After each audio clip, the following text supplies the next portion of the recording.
नमस्कार, आवाज समाचार देख रहे हैं। यहाँ पर आपके साथ मैं हूं स्मिता विशाल। वक्त हो गया 5 बजे की तमाम अहम और बड़ी खबरों का, जिस पर करेंगे नजर। लेकिन उससे पहले नजर इस वक्त की हेडलाइंस पर। गाजा में हमास के ठिकानों पर इजराइल की एयर स्ट्राइक। जंग में अब तक 1600 से ज्यादा लोगों की मौत। इजराइल के पीएम नेतन्याहू ने की पीएम मोदी से फोन पर बात। पीएम ने कहा, भारत के लोग इजराइल के साथ। फिर निफ्टी एक्सपायरी पर बाजार में शॉर्ट कवरिंग। सेंसेक्स निफ्टी करीब 1% की बढ़त के साथ बंद। मिड कैप स्मॉल कैप में खरीदारी। रियलिटी मेटल पीएसई शेयरों में जोरदार तेजी। राजनीतिक बदले से नहीं होती आईटी विभाग की कोई छापेमारी। सीएनबीसी आवाज से एक्सक्लूसिव बातचीत में बोले सीबीडीटी चेयरमैन, ठोस सबूत के आधार पर होता है सर्च और सर्वे। रिकॉर्ड डिजिटलाइजेशन की वजह से सामने आ रहे हैं टैक्स डिमांड नोटिस। इकोनॉमी को लेकर अच्छी खबर। आईएमएफ ने बढ़ाया भारत का जीडीपी ग्रोथ अनुमान। FY24 के लिए ग्रोथ का अनुमान 20 बेसिस पॉइंट बढ़ा 6.3% किया। रिटेल महंगाई 5.5% रहने का अनुमान। वर्ल्ड मेंटल हेल्थ डे पर मानवाधिकार आयोग की सिफारिश। मेंटल हेल्थ ट्रीटमेंट पर भी मिले मेडिक्लेम। सभी राज्यों में जल्द से जल्द बने मेंटल हेल्थ अथॉरिटी।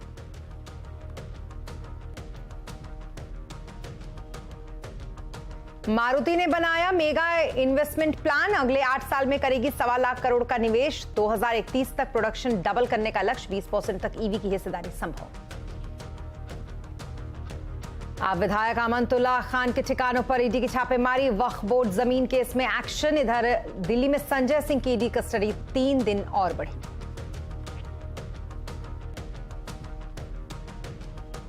बुलेटिन में सबसे पहले बात करेंगे इजरायल और हमास के बीच चल रहे ऐलाने जंग की।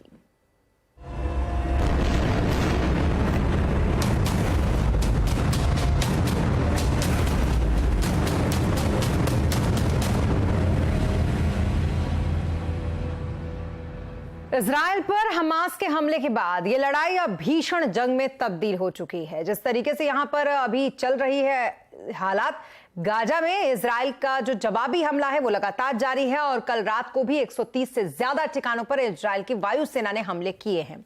तो वहीं इजरायल के भीतर भी गाजा पट्टी के पास अभी भी हमास आतंकवादियों से लड़ाई जारी है। दूसरी तरफ उत्तरी इजरायल में लेबनान की सीमा पर हिजबुल्लाह के आतंकियों से युद्ध जारी है। और अब वहां पर इजरायल अपने टैंकों और सैनिकों को तैनात कर रहा है। ये तस्वीरों के जरिए हम आपको समझाने की कोशिश कर रहे हैं कि किस तरीके के हालात वहां पर है। इसके अलावा अगर वेस्ट बैंक की बात करें तो वहां पर यरूशलेम और वेस्ट बैंक के जो आसपास का इलाका है वहां पर फिलिस्तीनी समर्थक हैं, उनके साथ इजरायल की पुलिस रह रहकर भिड़ंत उनकी हो रही है। यानी कि 4 मोर्चों पर इजरायल में जंग इस वक्त चल रही है, जो तस्वीरों के जरिए हम आपको दिखाने और समझाने की कोशिश कर रहे हैं। इसके अलावा इजरायल की वायुसेना ने गाजा के कई इलाकों को चुन चुन कर निशाना बनाना शुरू कर दिया है। इजरायल के विदेश मंत्रालय ने ट्वीट किया है कि हमास के आतंकी शैतान, बर्बर और हत्यारे हैं। इजरायली वायुसेना ने गाजा में हमास के 200 अड्डों पर हमला किया है और गाजा में 1500 हमास आतंकवादियों के शव बरामद किए गए हैं। इजरायल की सेना ने यह ऐलान भी किया है कि हमास के खिलाफ उसके हमले में गाजा की संसद और नागरिक मंत्रालय टारगेट पर हैं। इसके अलावा आज इजरायल के प्रधानमंत्री बेंजामिन नेतन्याहू ने हमास को सबक सिखाने का ऐलान किया। नेतन्याहू ने यह भी कहा कि इजरायल ने इस युद्ध को शुरू नहीं किया था, लेकिन इजरायल ही इस युद्ध को खत्म करेगा। नेतन्याहू ने हमास को आईएस की तरह बताया और यह भी कहा कि हमास ने इजरायल पर हमला करके ऐतिहासिक गलती की है। इजरायल इसकी ऐसी कीमत वसूलेगा जिसे दशकों तक दुश्मन याद रखेंगे। Israel is not only fighting for its own people, it is fighting for every country that stands against barbarism. Israel will win this war. And when Israel wins, the entire civilized world wins. और Israel Hamas पर ताजा update बताने के लिए Israel के तेल अवीव से जुड़ी हैं फर्स्ट पोस्ट की मैनेजिंग एडिटर पलकी शर्मा उपाध्याय हमारे साथ। पलकी जी, इजरायल में क्या चल रहा है? गाजा में इजरायल के हमलों पर क्या अपडेट इस वक्त आपके पास है? क्या आपको लगता है कि ये लड़ाई अभी लंबी खींचने वाली है? जी, इस वक्त एक्शन ज़्यादातर गाज़ा की तरफ शिफ्ट हुआ है। कल जब हमारी फ़्लाइट लैंड हुई थी बेन गुरियन एयरपोर्ट में तेल अवीव में, उस वक्त सायरन्स की आवाज़ गूंज रही थी सेंट्रल और सदर्न इजराइल में। तो गाज़ा की तरफ से, हमास की तरफ से अटैक्स जारी थे। पर इजराइल का, जैसे आप जानते हैं कि एक आयरन डोम सिस्टम है, डिफेंस सिस्टम, वो फाइनली काफ़ी इफ़ेक्टिव रहा और कल कोई ख़ासा डैमेज इजराइल की तरफ नहीं हुआ है। हालांकि मरने वालों की संख्या 900 से ऊपर चली गई है और करीब 2500 लोग घायल हैं, तो डेथ टोल बढ़ने की आशंका है। पर अगर एस्केलेशन की बात करें तो डेफिनेटली एस्केलेशन की तरफ ही जा रही है ये बात। जो लेटेस्ट रिपोर्ट्स आई हैं उनके मुताबिक हमास के एक ऑफिशियल ने कहा है कि वो अब इजराइल के साथ किसी तरह की डील करने को तैयार है, पर इजराइल का रवैया डील जैसा इस वक्त नहीं लग रहा है। इनफैक्ट जो और इनपुट्स आई हैं इजरायली प्राइम मिनिस्टर नेतन्याहू की, जो यूएस प्रेसिडेंट बाइडेन के साथ संडे को बातचीत हुई, तो अलग अलग सूत्रों के हवाले से पता चला है कि नेतन्याहू ने जो बाइडेन से कहा है कि हमें ग्राउंड ऑफेंसिव करना है गाजा में, हमें आगे बढ़ना है और ओवरनाइट इजरायली एयर स्ट्राइक्स जो गाजा में हुई हैं उसमें करीब 800 यूनिट्स डिस्ट्रॉय कर दिए गए हैं और इजरायली सरकार ने क्लियरली ये गाजा में रहने वाले लोगों को कहा है कि उनको वहाँ से निकल जाना चाहिए। कल इजरायली डिफेंस मिनिस्टर ने कहा था कि हम एक पूरी घेराबंदी कर रहे हैं गाजा की, तो एस्केलेशन की तरफ बढ़ रहा है मामला। गौरतलब ये है कि ना इजराइल ना पैलेस्टाइन तेल का उत्पादन करते हैं, ना ही ये तेल के शिपमेंट्स में इन्वॉल्व हैं, पर क्योंकि ये वेस्ट एशिया में क्राइसिस है तो बाजार पे आप मुझसे बेहतर समझते हैं कि इम्पैक्ट ज़रूर होगा। तेल के दाम बढ़ रहे हैं और अगर ये एस्केलेशन लेबनान की तरफ जाता है जो कि इजराइल के नॉर्थ में है, हिजबुल्लाह की तरफ जाता है, कल हिजबुल्लाह चीफ का भी एक स्टेटमेंट था कि इजराइल के अनप्रोवोक्ड हमलों का हम जवाब देंगे और हिजबुल्लाह का जो रिकॉर्ड है कि वो इस तरह की जब वार्निंग देते हैं तो उस पर अमल करते हैं। तो अगर ये उस तरफ बढ़ता है, अगर ये ईरान की तरफ बढ़ता है तो और वॉलेटिलिटी की संभावना है। जी, बहुत शुक्रिया तमाम डिटेल्स और अपडेट के लिए आपका पलकी जी। और इजराइल और हमास में जारी जंग के बीच इजराइल के पीएम बेंजामिन नेतन्याहू ने पीएम मोदी से फोन पर बातचीत की। नेतन्याहू ने पीएम मोदी को इजराइल में स्थिति पर अपडेट दिया। पीएम मोदी ने नेतन्याहू से कहा कि इस मुश्किल घड़ी में भारत इजराइल के साथ मजबूती से खड़ा है। भारत आतंकवाद के सभी रूपों की कड़ी निंदा करता है। क्या लंबी चलने वाली है इजराइल और हमास के बीच ये जो जंग है? आज आवाज अड्डा में इसी पर करेंगे बड़ी चर्चा शाम 7:57 पर।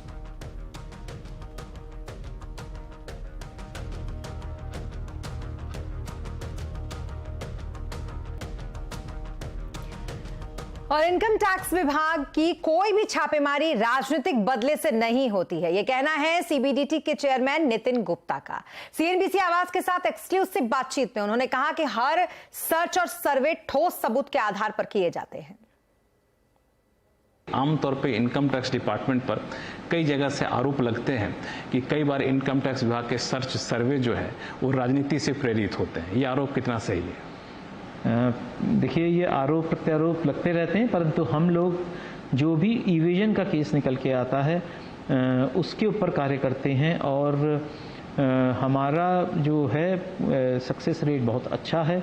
हमारे जब हमारे पास बहुत ही अच्छी क्रेडिबल एविडेंस होता है, क्योंकि हमारे रिसोर्सेज बहुत लिमिटेड हैं और हम उनको वेस्ट नहीं कर सकते। एनफोर्समेंट एक्शन जब अच्छा होगा तभी उसका जो है डिटरेंस फील होगा।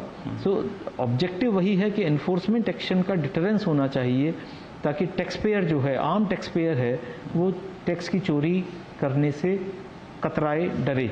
मतलब किसी भी सर्च सर्वे में राजनीति से प्रेरित सर्च सर्वे नहीं होता है, राजनीति दखलंदाजी नहीं होती। और सरकार ने यह माना है कि वर्षों पुराने जो टैक्स डिमांड नोटिस हैं उससे टैक्स पेयर्स को परेशानी हो रही है। सीएनबीसी आवाज के साथ एक्सक्लूसिव बातचीत में सीबीडीटी चेयरमैन ने यह कहा है कि रिकॉर्ड डिजिटलाइजेशन की वजह से डिमांड नोटिस अब सामने आ रही है। कई लोगों के पास डिमांड के नोटिस आ रहे हैं। डिमांड के नोटिस आना कोई नई बात नहीं है, लेकिन ये जो डिमांड के नोटिस आ रहे हैं वो 10 साल 15 साल यहाँ तक कि 2003 तक के डिमांड के नोटिस लोगों ने मुझे भेजा। आखिर अचानक से क्या होगा इनकम टैक्स डिपार्टमेंट को कि 20-20 साल पुराने डिमांड नोटिस भेज रहा है? देखिए, किसी समय में हम पूरे मैनुअली कार्य करते थे। हमारा टैक्स कलेक्शन भी मैनुअली रिकॉर्ड किया जाता था। चालान भी आपने देखा होगा, नीले रंग का चालान होता था और वो मैनुअल होता था। ग्रेजुअली हम डिजिटाइज होते गए और मेरे ख्याल से आयकर विभाग ऐसा विभाग है जो कि बहुत अर्ली डिजिटाइजेशन की तरफ गया और बहुत ही, हालांकि बहुत कॉम्प्लेक्स आर्किटेक्चर है, फिर भी हम लोगों ने बहुत अच्छा कार्य किया है। अपनी पीठ नहीं थपथपाने की बात है, पर आपने ये सब देखा है। इस प्रक्रिया में हमारे यहाँ चूँकि हम टैक्स कलेक्ट करते हैं, हमारे जो भी कार्यालय में जो अधिकारी कर्मचारी हैं बहुत सजग रहते हैं कि कोई भी एंट्री हम गलत स्ट्राइक ऑफ ना कर दें। तो उस प्रक्रिया में जब डिजिटाइजेशन हुआ तो रजिस्टर का जो डेटा था वो अपलोड कर दिया गया। अब पिछले कुछ वर्षों में कोविड आ गया या कार्य कम हुआ इस तरफ, अब हम लोग देख रहे हैं कि जो हमारा जो रजिस्टर में जो डिमांड है उसके ऊपर भी कार्य करना चाहिए। और दूसरा चीज़ क्या हुआ कि तो ये जो 20 साल पुराने रजिस्टर में डिमांड, तो उस पर फिलहाल कोई ध्यान नहीं दिया गया था, अब जब डिजिटाइज किया जा रहा है तब ध्यान दिया जा रहा है। डिजिटाइज कर दिया गया एक बात। दूसरा क्या हो रहा है कि जब अब चूंकि प्रक्रिया काफ़ी त्वरित हो गई है, तो जब आपका रिफंड जाता है और अगर आपकी कोई डिमांड है तो सिस्टम मैच करता है, और जहां मैचिंग होती है वहां पे एसएससी को एक नोटिस जाता है कि भाई आपकी इस साल की डिमांड है, इस वर्षों की आपकी डिमांड है, वो 3 की हो सकती है, 10 की हो सकती है, 15 की हो सकती है, जो भी डिमांड है, और उनसे पूछते हैं। मतलब इट्स ए रादर इस टैक्स पेयर सर्विस की तरफ ही कार्य है हमारा। उससे पूछा जाता है कि क्या आप इससे सहमत हैं या असहमत हैं। 5,000 रुपये तक का अगर रिफंड है तो हम ये कार्य नहीं करते, क्योंकि त्वरित गति बनाए रखनी है, हम उसको जाने देते हैं उस रिफंड को। परंतु अधिक का रिफंड है तो ये कार्यवाही प्रारंभ हो जाती है। और एलन मस्क की कंपनी स्टारलिंक को सैटेलाइट ब्रॉडबैंड सेवाएं देने के लिए लाइसेंस देने को जल्द ही हरी झंडी मिल सकती है। सूत्रों के मुताबिक इंटर मिनिस्ट्रियल कमेटी की बैठक में यह सहमति बन गई है। कमेटी में सुरक्षा से जुड़े हुए मुद्दों पर भी चर्चा हुई है। डिटेल लेते हैं इस खबर पे असीम मनचंदा से। असीम, क्या हुआ है आईएमजी की बैठक में? देखिए, एलन मस्क की कंपनी स्टारलिंक भारत में सैटेलाइट ब्रॉडबैंड सर्विसेज की शुरुआत करना चाहती है। उसने दूरसंचार विभाग से आवेदन भी किया हुआ है। दूरसंचार विभाग ने कंपनी से कई सारी क्वेरीज की थी। आज एक इंटर मिनिस्ट्रियल कमेटी की बैठक हुई, दूरसंचार सचिव की अध्यक्षता में बैठक हुई, और जितने भी सवालों के जवाब थे कंपनी ने अधिकारियों के सामने रखे और एक सहमति सी बनती हुई नजर आई। खासतौर पर कि सरकार ये देखना चाहते हैं कि एक बार सैटेलाइट ब्रॉडबैंड सर्विसेज शुरू हो जाएंगी तो उनको किस तरह से रेगुलेट किया जाएगा। तो इन मुद्दों के ऊपर करीब करीब सहमति बनती नजर आई। तो जल्दी एलन मस्क की कंपनी स्टारलिंक को सरकार लाइसेंस दे सकती है। इसके अलावा 2 और कंपनियां इस मामले में कतार में है। OneWeb और रिलायंस जियो दोनों के पास लाइसेंस और दोनों कंपनी अपने सर्विसेज की शुरुआत करना चाहती है। दोनों ने गेटवे के लिए आवेदन किया हुआ है। सरकार ने उनके प्रस्तावों के ऊपर भी चर्चा की और जल्दी इनके प्रस्तावों को भी मंजूरी मिल सकती है। यानी कि सैटेलाइट ब्रॉडबैंड का रास्ता जल्दी ही साफ हो सकता है। जल्दी सैटेलाइट ब्रॉडबैंड सेवाओं का मजा उठा पाएंगे। खासतौर पर कि जहाँ दूर दराज के इलाके हैं, जहाँ पर कि मोबाइल कनेक्टिविटी पहुंचा पाना संभव नहीं है, वहां पर सैटेलाइट फोन से आसानी से आप कनेक्टिविटी हासिल कर सकते हैं। जी, बहुत शुक्रिया तमाम डिटेल्स के लिए असीम आपका। और अब बात करते हैं बाजार की, जहां आज फिर निफ्टी एक्सपायरी के दिन बाजार में शॉर्ट कवरिंग रही। कल की गिरावट के बाद आज बाजार अच्छी खासी बढ़त पर बंद हुआ। बीएसई के सभी सेक्टर इंडेक्स की अगर बात करें तो ये हरे निशान पर बंद हुए। सेंसेक्स 567 अंक और निफ्टी 178 अंक चढ़कर बंद हुआ। आज सबसे ज्यादा तेजी रियलिटी, मेटल, पीएससी शेयरों में रही, तो वहीं ऑटो, बैंकिंग, एनर्जी शेयरों में खरीदारी देखी गई। मार्केट का पूरा एक्शन समझने के लिए चलते हैं सुमित के पास। सुमित, बताएं जरा सेक्टर्स का आज कैसा हाल रहा? देखिए, अगर सेक्टर स्पेसिफिक बात की जाए तो निफ्टी के टॉप गेनर्स में आपको दिखाई पड़ेगा कोल इंडिया ऐसे हैवी वेट, जहां पर आज एक अच्छा मूव आया, वापस 300 के ऊपर एक लंबे अंतराल के बाद कोल इंडिया पहुंचा। अदानी पोर्ट 4.25% ऊपर, भारतीय एयरटेल नए रिकॉर्ड स्तरों पर पहुंचा। कोटक महिंद्रा बैंक 2% की तेजी यहां पर बनते हुए दिखाई पड़ी। गिरने वाले शेयरों में इंडसइंड बैंक 0.5% नीचे, सिप्ला, टीसीएस, डॉक्टर रेड्डीज जहां पर प्रेशर। टीसीएस से कल नंबर्स भी हैं और उससे पहले और साथ साथ बायबैक भी है, तो सबसे पहले यहाँ पे आज प्रेशर थोड़ा बहुत। मिड कैप में इन्फीबीम करीब 9% ऊपर, सिटी यूनियन बैंक 7% ऊपर, एनबीसीसी, गॉडफ्रे फिलिप्स करीब 7% के आसपास की तेजी यहां आते हुए दिखाई पड़ी। गिरने वाले शेयरों में सुजलॉन, प्रॉफिट टेकिंग यहां पर लगातार जारी। त्रिवेणी टर्बाइन, सी इन्फोटेक और वर्धमान टेक्सटाइल 2.5 से लेकर 4.5% तक की बिकवाली यहां देखने को मिली। रिकॉर्ड स्तरों पर रहा रियल्टी इंडेक्स, तो प्रेस्टीज एस्टेट 9% ऊपर, शोभा 7% ऊपर, गोदरेज 6% ऊपर, डीएलएफ करीब 4% की तेजी यहां पर बनते हुए दिखाई पड़ी। तो ये एक ऐसा सेक्टर था जहां पर आज एक जोरदार मूव आज के सत्र में देखने को मिला। मैं बिग एंड बोल्ड कॉल ले रहा हूँ। कोई भी गैप डाउन मिले, लग नहीं रहा ज़्यादा बड़ा आएगा, लेकिन अगर उसके बाद आ जाए, मान लीजिए वो कॉन्फ्लिक्ट अगर थोड़ी सी बाइडन होती है, बड़ा गैप डाउन अगर आपको मिले ना, लपक के ले लीजिए इस मार्केट में, और किसी भी बड़ी गिरावट का इस्तेमाल आपको बाय के लिए करना। ये इस समय की बड़ी कॉल है। वॉर नॉर्मली हमेशा एक बाइंग अपॉर्चुनिटी लेकर आती है। वॉर खराब होती है, नहीं होनी चाहिए, लेकिन एक मार्केट के पॉइंट ऑफ व्यू से वॉर में बाइंग अपॉर्चुनिटी है। हमारा कल भी व्यू था कि आप बाय करिए और लपक लीजिए जो भी गैप डाउन मिले। ट्रेडर हैं तो मार्केट में अब ट्रेड बहुत सिंपल है। एक स्टॉप लॉस के साथ एक लॉन्ग ट्रेड ट्राई करें। कल भी हमारा एक व्यू यही था और कल वो स्टॉप लॉस हिट नहीं हुआ।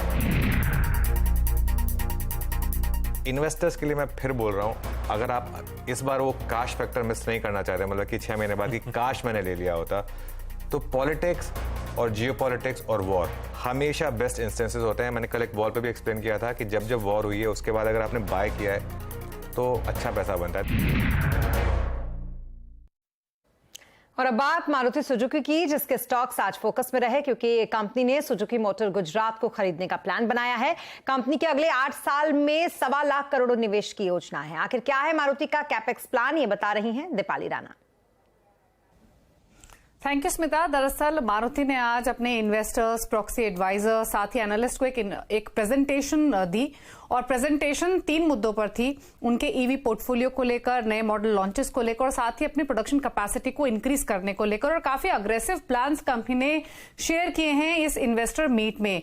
कंपनी अगर आप 2022-23 की बात करेंगे तो सालाना जो कैपेक्स किया वो 7,500 करोड़ का था, लेकिन अगले 8 सालों में कंपनी का 1.25 लाख करोड़ कैपेक्स करने का प्लान है। तो यानी आप देख सकते हैं कि किस रेशियो में जंप होगा कंपनी के इस कैपेक्स का।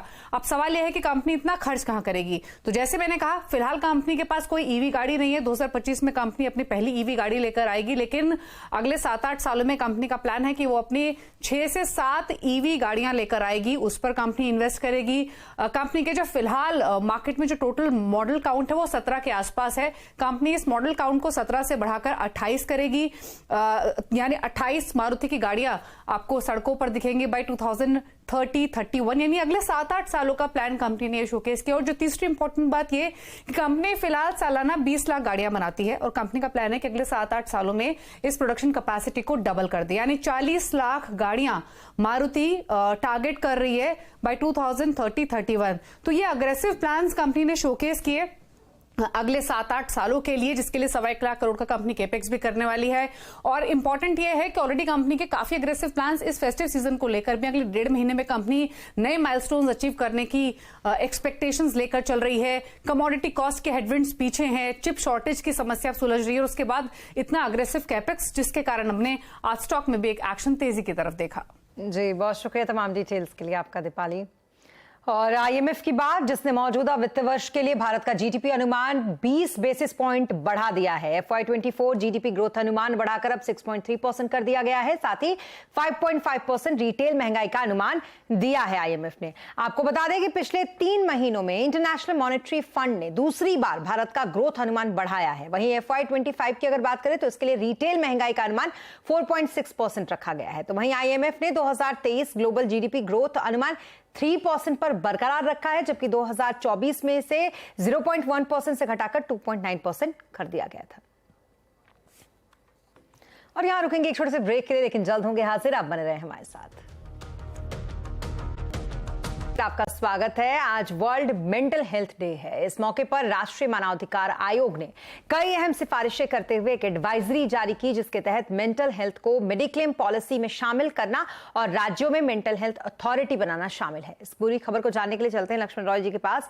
लक्ष्मण जी, इस एडवाइजरी में क्या कुछ कहा गया है?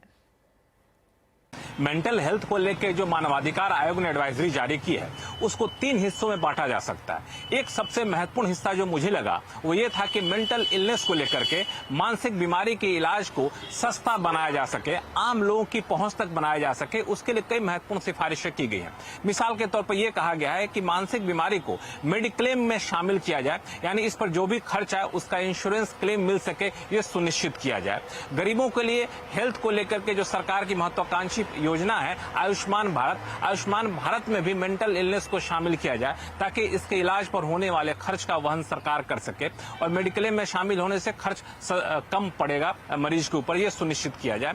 दूसरा जो हिस्सा है पूरे एडवाइजरी का वो है कि व्यवस्थागत खामियों को दूर करने की बात की गई है। उसमें कहा गया है कि एक्ट के तहत जो 2017 में पारित हुआ था, उसके तहत मेंटल अथॉरिटी जो बनाने की बात थी, मेंटल हेल्थ अथॉरिटी, उस मेंटल हेल्थ अथॉरिटी को हर राज्य अपने यहाँ जल्द से जल्द जल्द बनाएं, जिलों में जो मेंटल हेल्थ प्रोग्राम शुरू किया जाए वो सुनिश्चित किया जाए, और एक तीसरा जो हिस्सा हो वो है कि बेहतर सुविधाएं मुहैया कराने को लेकर के है कि सभी अस्पतालों में एक अलग से वार्ड बच्चों के लिए रखा जाए, जो मौजूदा वार्ड है उसको अत्याधुनिक सुविधाओं से लैस किया जाए, एमडी के पोस्ट बढ़ाया जाए ताकि ज्यादा से ज्यादा डॉक्टर मेंटल हेल्थ से जुड़ी बीमारियों के लिए एमडी कर सके। तो इस तरह के कुछ महत्वपूर्ण सिफारिशें की गई हैं, और साथ ही साथ मानवाधिकार आयोग ने यह भी कहा है कि 2 महीने के भीतर सभी केंद्र सरकार, राज्य सरकार और संबंधित संस्था एक एक्शन टेकन रिपोर्ट अपने आयोग को सौंपे और बताए कि इन सिफारिशों पर उन्होंने क्या क्या अमल किया है और अब तक बात कहां तक पहुंची।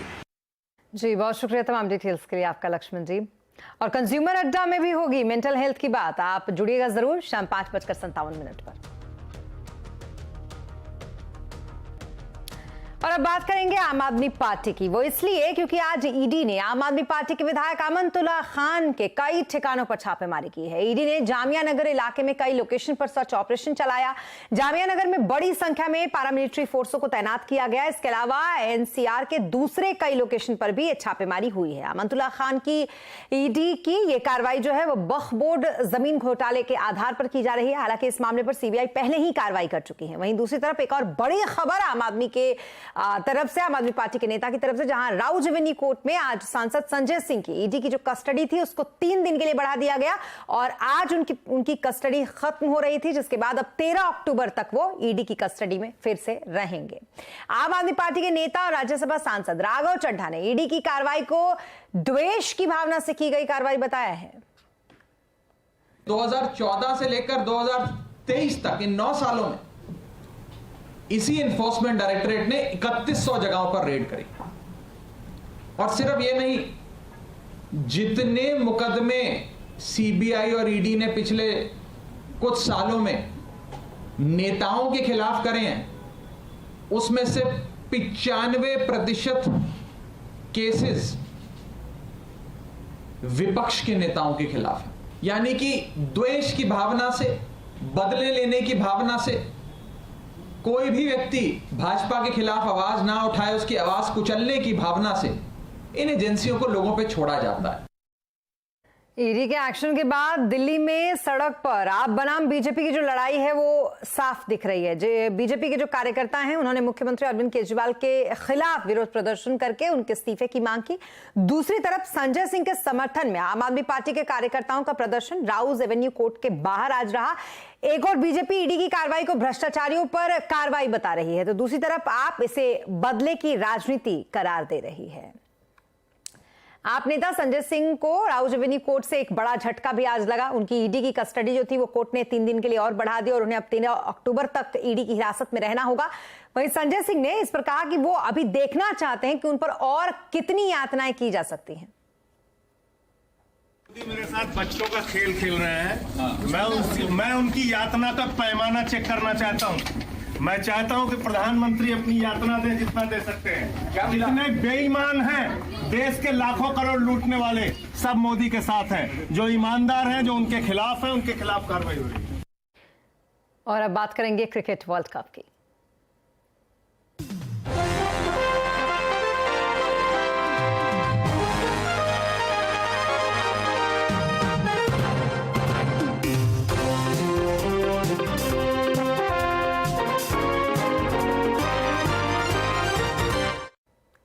आईसीसी क्रिकेट वर्ल्ड कप में रोमांचक मुकाबलों का दौर जारी है। 7वें मुकाबले में इंग्लैंड और बांग्लादेश की टीम आमने सामने है। ये मुकाबला हिमाचल प्रदेश क्रिकेट एसोसिएशन के धर्मशाला स्टेडियम में खेला जा रहा है।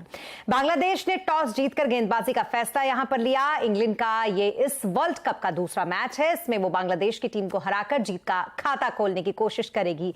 इंग्लैंड की टीम ने बांग्लादेश को 364 रन का टारगेट दिया। तो वहीं हेड टू हेड रिकॉर्ड की बात अगर करें तो दोनों टीमों के बीच वर्ल्ड कप में अब तक 24 मैच हुए हैं, जिनमें से 19 मैच इंग्लैंड और 5 बांग्लादेश ने जीते हैं। वहीं 8वें मुकाबले में पाकिस्तान और श्रीलंका की टीम के बीच रोमांचक मुकाबला शुरू हो चुका है। हैदराबाद के Rajiv Gandhi international cricket stadium में यह मुकाबला खेला जा रहा है। श्रीलंका ने टॉस जीतकर पहले बल्लेबाजी का फैसला किया। इस मुकाबले में पाकिस्तान की जीत दोहराने की कोशिश पाकिस्तान करेगी, जबकि श्रीलंका की टीम का खाता खोलने की कोशिश यहां पर करेगी। आपको बता दें कि अब तक दोनों ही टीमों के बीच कुल 7 वनडे मैच खेले गए हैं और सभी मुकाबलों में पाकिस्तान को जीत मिली है। और अब बात करेंगे जम्मू कश्मीर की, जहां के शोपिया जिले में आज सुरक्षा बलों को एक बड़ी कामयाबी हाथ लगी। यहां पर सुरक्षा बलों ने शोपिया के अलशीपोरा में 2 आतंकवादियों को मार गिराया। मारे गए इन दोनों ही आतंकवादियों में से जो एक आतंकवादी था वो यहां पर कुछ दिन पहले कश्मीरी पंडित की हत्या की वारदात हुई थी, उसमें वो शामिल था। वहीं इसके एनकाउंटर के बाद भी इस इलाके में सर्च ऑपरेशन सेना का अभी भी जारी है। तो वहीं कुछ दिन पहले ही सुरक्षा बलों ने कुलगाम जिले में 2 आतंकवादियों को मार गिराया था।